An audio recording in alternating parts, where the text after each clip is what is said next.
में 28 दिनों से धधक रही है महायुद्ध की आग। वहां 28 दिनों से हो रही है बारूद की बारिश। इन 28 दिनों में यह साफ हो चुका है कि ईरान के खिलाफ लड़ी जा रही जंग अमेरिका के लिए बन गई है चीखा चंचल, और अब वो किसी भी कीमत पर जंग के जाल से बाहर निकलना चाहता है। जंग की आग से अमेरिका को बाहर निकालने के लिए राष्ट्रपति ट्रंप ने अब सीज फायर के लिए तैयार किया है 5 स्टार प्लान। विध्वंस की जंग में सीज फायर का सस्पेंस।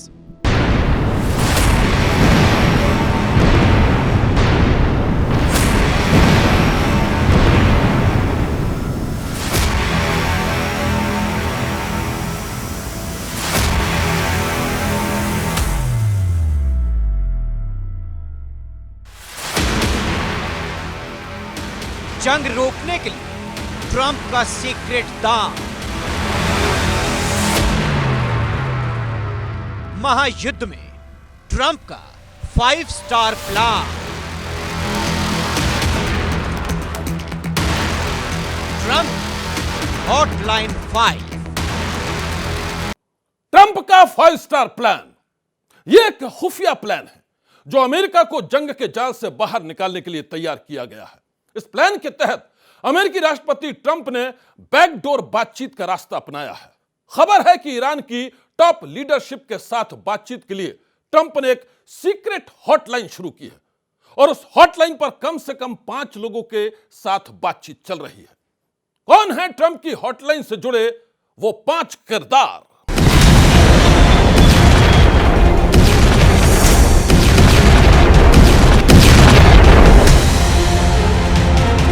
ईरान और अमेरिका इजराइल के बीच छिड़े महायुद्ध की आग हर दिन विकराल रूप ले रही है।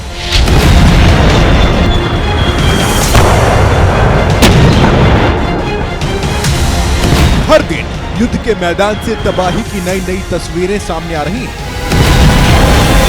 विध्वंस की वो तस्वीरें जिन्हें देखकर हर कोई थर्रा जाता है। महायुद्ध में चल रहे इसी विध्वंस के बीच अमेरिकी राष्ट्रपति डोनाल्ड ट्रंप ने एक सीक्रेट दांव चला है। दांव युद्ध विराम यानी सीज फायर का। दांव ईरान की टॉप लीडरशिप से जुड़े कुछ अहम किरदारों से बातचीत का।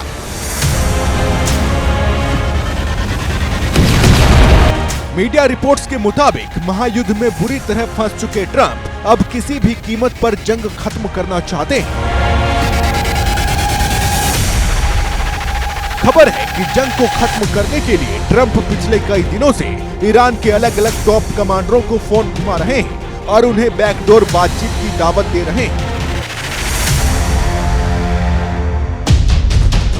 सूत्रों की माने तो महायुद्ध के चक्रव्यूह से निकलने के लिए ट्रंप और उनकी टीम ने एक पुख्ता प्लान तैयार किया है, जिसे 5 स्टार प्लान का नाम दिया गया है।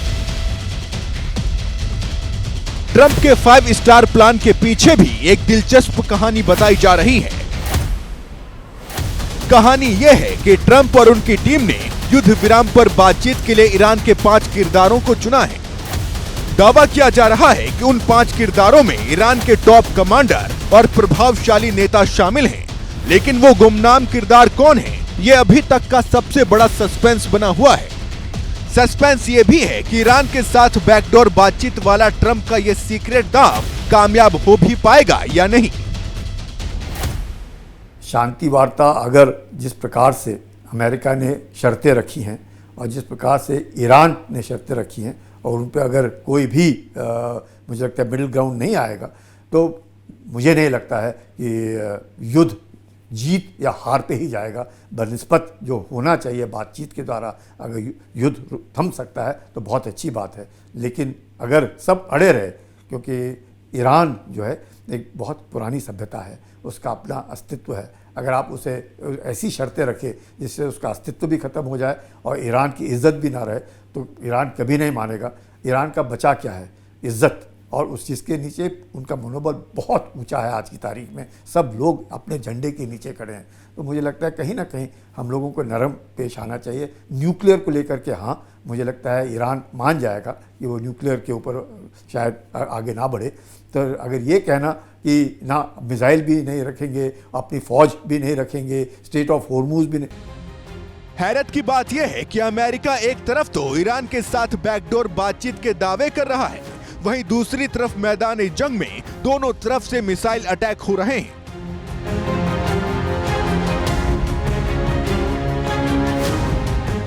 तेल अवीव से लेकर तेहरान तक आसमान से बारूद बरस रहा है।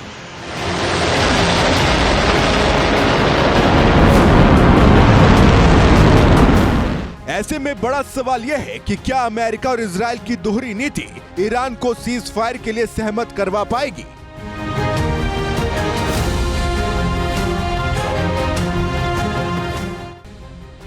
बैकडोर बातचीत के बीच दोनों तरफ से हो रहे मिसाइल अटैक की तस्वीरें बेहद डरावनी हैं।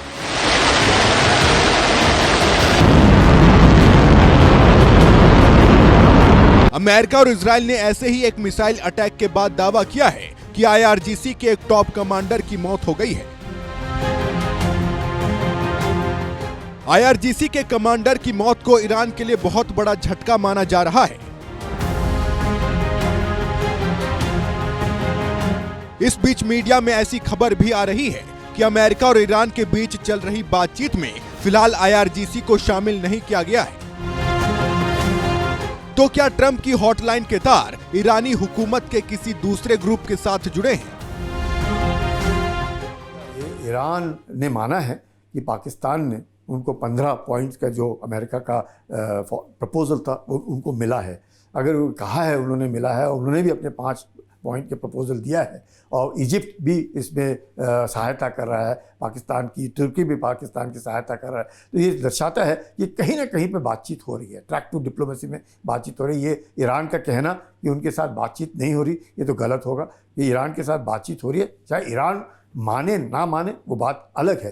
क्या पाकिस्तान क्या दोनों को बीच में ला सकता है, वो बात अलग है। पाकिस्तान की कोई हैसियत नहीं है, मानते हैं, चलो पाकिस्तान कुछ नहीं है, कुछ भी हैसियत नहीं, लेकिन बातचीत तो हो रही है। इसमें कोई शक नहीं है कि ईरान के ऊपर दबाव डाला जा रहा है। सीज फायर के लिए ट्रंप ने जो 5 स्टार प्लान तैयार किया है, उसमें ईरान के जो 5 किरदार शामिल हैं, वो आखिर कौन कौन हैं? ईरान की मौजूदा हुकूमत में उन किरदारों का ओहदा और हैसियत क्या है, ये अभी तक एक रहस्य बना हुआ है।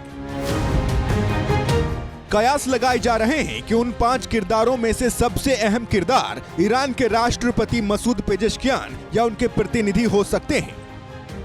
अमेरिकी राष्ट्रपति डोनाल्ड ट्रंप ईरान में जिन 5 संभावित चेहरों से बातचीत कर सकते हैं, उनमें एक नाम और सबसे बड़ा नाम है खुद ईरान के राष्ट्रपति मसूद पेजेश्कियान का। ऐसा इसलिए क्योंकि जब पेजेश्कियान चुनाव जीत कर आए थे तो उन्होंने पश्चिमी देशों और खासतौर से अमेरिका से अच्छे संबंध रखने की वकालत की थी, और ऐसे में यह माना जा सकता है कि अमेरिका इनसे भी, यानी कि मसूद पेजेश्कियान से भी बातचीत कर सकता है।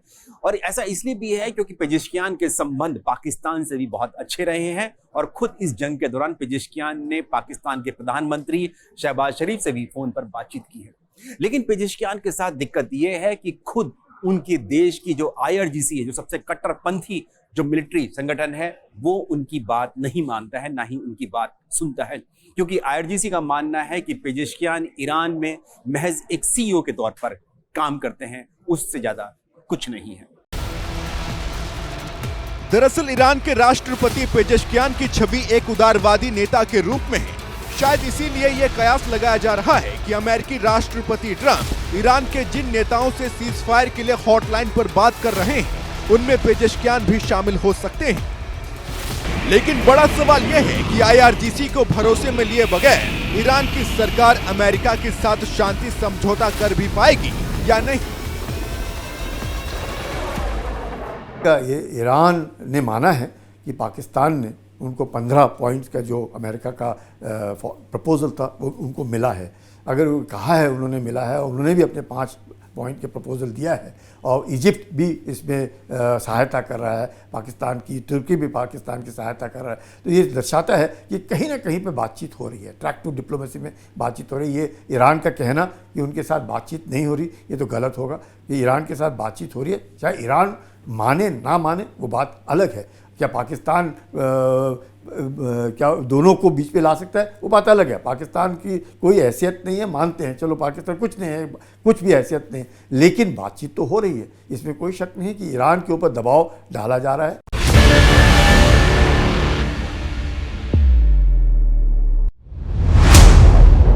ट्रंप के 5 स्टार प्लान में शामिल ईरान के 4 अहम लोगों के चेहरे इस तस्वीर में बताए जा रहे हैं।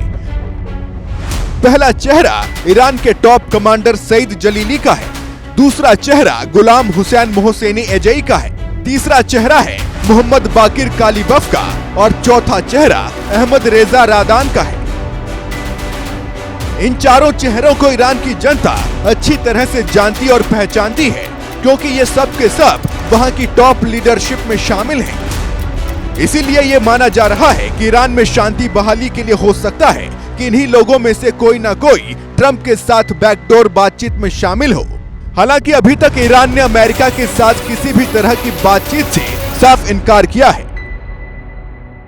जो ये होता है एक तरीके से साइकोलॉजिकल वॉरफेयर, और एक ईरान भी अपने लोगों को ये बताना चाहता है कि वो युद्ध जीत रहा है। मैं और आप क्या बात कर रहे हैं, भारत के अंदर क्या बात हो रही है, पूरे विश्व में क्या बात हो रही है, वो तो ईरानियों को मालूम ही नहीं है। वहाँ पे तो टोटल ब्लैकआउट है, वहाँ पे तो कोई इंटरनेट नहीं, कोई कुछ नहीं। जो ईरानियंस को उनका टेलीविज़न या उनका रेडियो जो बताएगा उनको उतना ही मालूम है। तो उनके हिसाब से तो ईरान युद्ध जीत रहा है, उनके हिसाब से तो ईरान के ऊपर अभी तक वो अमेरिका नहीं प्रहार कर सका और ना ही बूट्स ऑन ग्राउंड ला सका। तो वो तो अपने लोगों को इकट्ठे रखे हुए है, ये आश्वासन दे करके कि ईरान युद्ध जीत रहा है, ईरान अपनी शर्तों पर बात करेगा, अमेरिका की शर्तों पर बात नहीं करेगा। तो ये जो बातचीत है, ईरान का मनोबल टूट जाएगा। जैसे ही ईरान अगर ये कहता है कि हम अमेरिका से बातचीत करें तो अफवाह फैल जाएगी। ईरान और अमेरिका के बीच चल रही बैकडोर बातचीत को लेकर इजरायल भी असमंजस में है। माना जा रहा है कि अमेरिकी राष्ट्रपति ट्रंप ने फिलहाल सीज फायर के लिए इजरायल को भरोसे में नहीं लिया है। ऐसे में ईरान और अमेरिका की बातचीत पर इजरायल कैसे रिएक्ट करेगा, अभी कोई नहीं जानता है।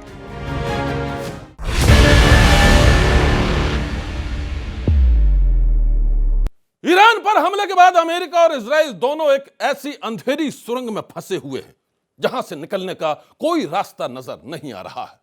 महाजंग में घमासान मचा हुआ है और अब अमेरिका जंग को रोकने के लिए बैकडोर से बातचीत की बिसात बिछा रहा है, लेकिन ईरान है कि वो कुछ भी सुनने को राजी नहीं है।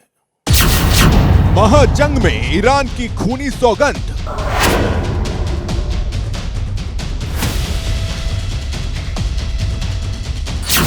होर्मुज पर ईरान का लॉकडाउन।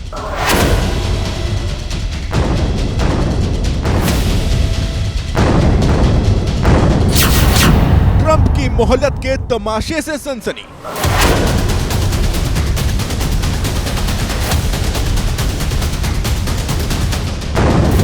अमेरिका बस, ईरान मस्त।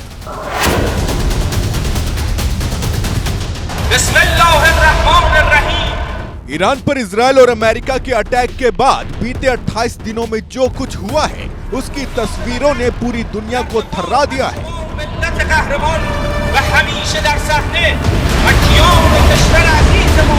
28 दिनों की ये जंग सिर्फ जंग नहीं है, ये ताकत का वो खेल है जहां हर चाल के पीछे छुपी है तबाही।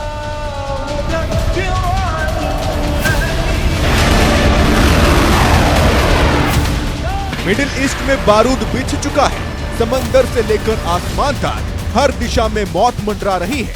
तो क्या ईरान ने अपने पलटवार से जंग का पासा पलट दिया है? ये सवाल इसलिए क्योंकि जिस हॉर्मुज स्ट्रेट पर दुनिया की सांसें टिकी हैं, वहां अब ईरान का कानून चलता है। बिना इजाजत कोई जहाज गुजरा तो समझिए वो सिर्फ जहाज नहीं बल्कि चलता फिरता टारगेट है।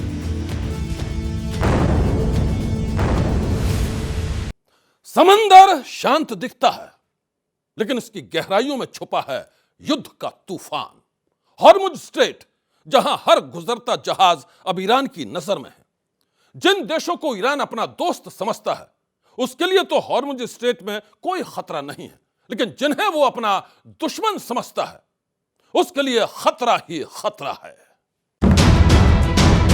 ये तस्वीर हॉर्मुज स्ट्रेट के उसी खतरे की है। खतरे की ये तस्वीर इतनी डरावनी है कि उसने पूरी दुनिया को हिला दिया है। एक तेल टैंकर जो शायद अपनी मंजिल तक पहुंचने ही वाला था, लेकिन ईरान की इजाजत के बिना होर्मुज पार करना उस टैंकर की सबसे बड़ी गलती बन गई और फिर आसमान से बरसने लगी मौत। एक के बाद एक बम सीधे टैंकर पर गिरे और जोरदार धमाके के साथ सब खत्म हो गया। धमाका इतना भयानक था कि समंदर कांप उठा, तेल टैंकर आग के गोले में बदल गया और काले धुएं ने आसमान को निगल लिया। होर्मुज स्ट्रेट में ईरान के लॉकडाउन से दुनिया भारी ऊर्जा संकट में है, लेकिन ईरान अपने दोस्तों को छोड़कर किसी भी देश को मोहलत देने के मूड में नहीं है। अब हालात ये हैं कि होर्मुज स्ट्रेट दुनिया का सबसे अहम समुद्री रास्ता नहीं बल्कि ईरान का कंट्रोल जोन बन चुका है और इसी बात से अमेरिका की नींद उड़ी हुई है। ईरान ये भी कह रहा है कि जो देश हमारे बरखिलाफ हैं हम उनके टैंकर्स को जाने नहीं देंगे, उससे अमेरिका को फ़र्क पड़ रहा है। लेकिन अमेरिका का ये कहना है कि हमें यहाँ का तेल नहीं चाहिए, हमें यहाँ का गैस नहीं चाहिए, बाकियों को चाहिए, तो वो हमारी आके मदद करे, क्योंकि हमारे कंधे से क्यों गोली चला रहे हो। तो पूरा विश्व देख रहा है, ताक में है कि अमेरिका कुछ करे। और अमेरिका अब क्योंकि बैकफुट पर धीरे धीरे आ रहा है, जिस तरीके से उसका जो हथियार है वो उसमें खामी आ रही है, कमी हो रही है, इंटरसेप्टर्स बहुत महंगे हैं, उसमें परेशानी हो रही है, इतने टोमाहॉक्स नहीं बन पा रहे हैं, इतने इंटरसेप्टर्स थर्ड पैट्रियट्स नहीं बन पा रहे। तो ऐसे हालात में वो भी समय ले रहा है अमेरिका। तो मुझे लगता है स्ट्रेट ऑफ होर्मुज को ईरान ने देख लिया है कि इसको वेपनाइज करने में उसका फ़ायदा है और वो वेपनाइज कर रहा है। सुरक्षा विशेषज्ञों की माने तो होर्मुज स्ट्रेट को ईरान ने गले से जकड़ा है और ये पकड़ इतनी मजबूत है कि अमेरिका चाहकर भी कुछ कर नहीं पा रहा है। होर्मुज को लेकर ईरान ने पहले ही चेतावनी दी थी और अब वो चेतावनी खौफनाक हकीकत बन चुकी है। थाईलैंड का एक जहाज जो इस जंग से दूर था लेकिन होर्मुज के करीब आते ही वो भी निशाने पर आ गया। ईरान के ताबड़तोड़ वार से जहाज के इंजन रूम में धमाका हुआ और देखते ही देखते पूरा जहाज आग के शोलों में बदल गया।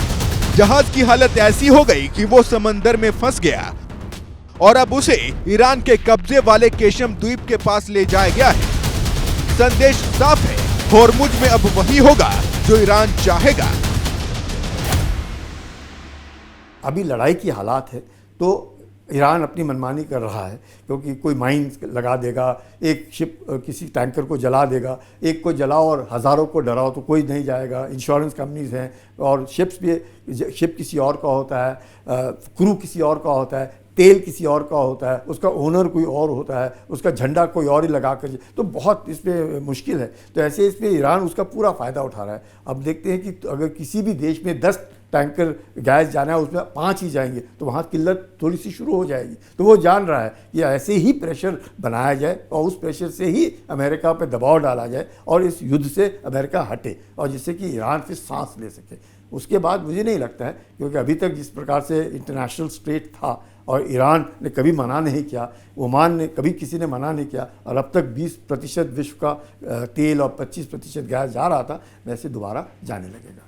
28 दिनों की इस महाजंग में ईरान ने अपना पलटवार से अमेरिका और इजराइल दोनों की दुनिया में तहलका मचा दिया है और अब इस खूनी जंग ने ईरान के सहयोगी हिजबुल्लाह के ड्रोन अटैक से मचा है हाहाकार।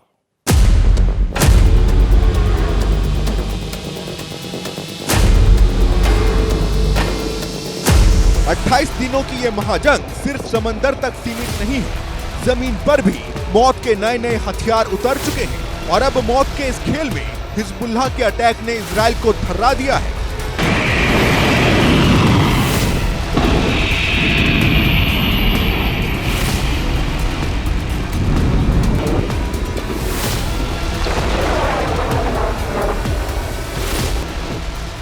जी हां, महाजंग में ईरान का सहयोगी हिजबुल्लाह अब सिर्फ रॉकेट नहीं बल्कि हाईटेक ड्रोन से हमला कर रहा है। ताजा हमले में निशाना बना इजराइल का टैंक, एफपीवी ड्रोन सीधे टैंक से टकराया और फिर जोरदार धमाका। हिजबुल्लाह का दावा है 24 घंटे में उसने इजराइल के 21 टैंक तबाह किए हैं। हिजबुल्लाह ने इजराइल के कब्जे वाले फिलिस्तीन पर भी लंबी दूरी की मिसाइलें दागी। जहां भारी नुकसान हुआ, यानी जंग अब और खतरनाक हो चुकी है। जानकारों की मानो तो ईरान ने अपने तेवर से अमेरिका के साथ ही इजराइल को भी यह बता दिया है कि वो अब रुकने वाला नहीं है, और इसी बात ने ट्रंप को टेंशन से भर दिया है।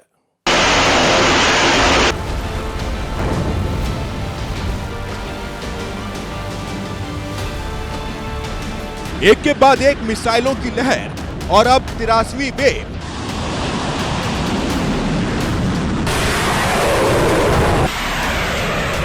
ईरान का यह हमला उसी ऑपरेशन का हिस्सा है जिसे ऑपरेशन ट्रू प्रॉमिस कहा जा रहा है, जिसमें ईरान लगातार वेव्स में हमले कर रहा है।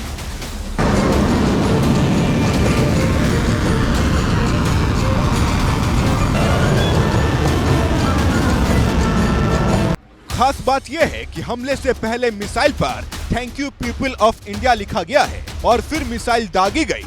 ये पहली बार नहीं है, इससे पहले 82वीं लहर में भी ईरान ने अपनी मिसाइल पर थैंक यू इंडिया लिखा था। जानकारों की माने तो ऐसा कर ईरान पूरी दुनिया को ये संकेत देना चाहता है कि वो यारों का यार है और दुश्मनों का है जानी दुश्मन।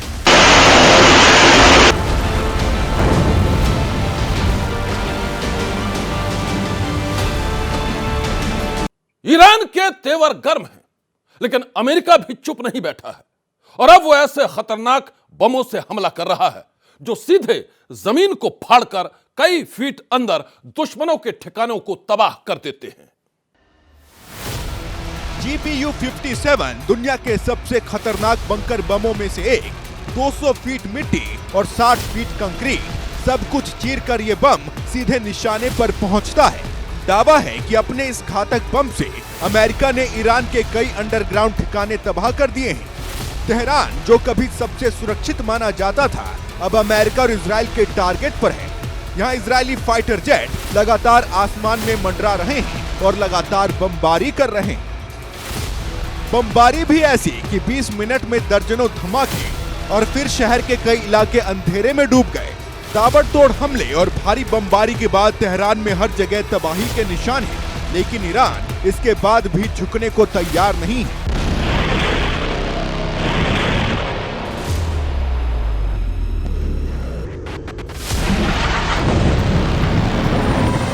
28 दिनों से जारी जंग खत्म होने का नाम नहीं ले रही है।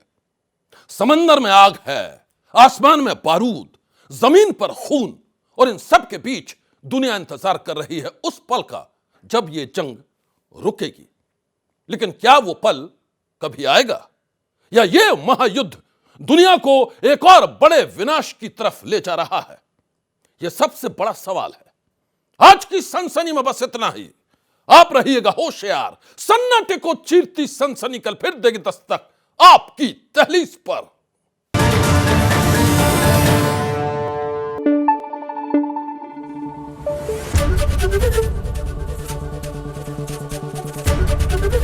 एबीपी न्यूज आपको रखे आगे।